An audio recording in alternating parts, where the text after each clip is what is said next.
கிருபையை கொடுத்ததற்காக ஆண்டவருக்கு நன்றி சொல்கிறேன்.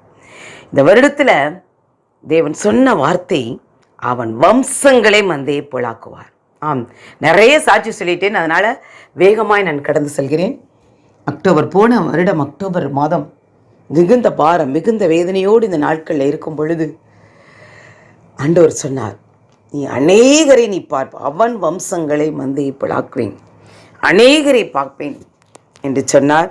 நம் சபை பிள்ளைகள் வெளியிலேயே நிறைய சந்ததிகளை தூக்க கிருபை கொடுத்தார். நம் சபை பிள்ளைகள் மாத்திரம் 6 பேரங்கள், என்னுடைய வம்சத்தையும் அருமையான குழந்தைசாமி ஜான்சி குடும்பத்தில் தேவன் ஒரு புதிய ஒரு அருமையான எமானுவேல் சமீன் என்ற அருமையான சாமீன் என்ற அருமையான இமானுவேல் சாமீன், இதெல்லாம் தீர்க்க தரிசனமாய் எல்லா வார்த்தையும் தேவன் முன்னாடியே கொடுத்து இதுதான் என்று சொல்லி தேவன் செஞ்சு, அவர் இந்த குழந்தை இமானுவேல் பிறப்பதற்கு முன்னாடியே திருமணம் முடிந்த அதே நாள் திருமணம்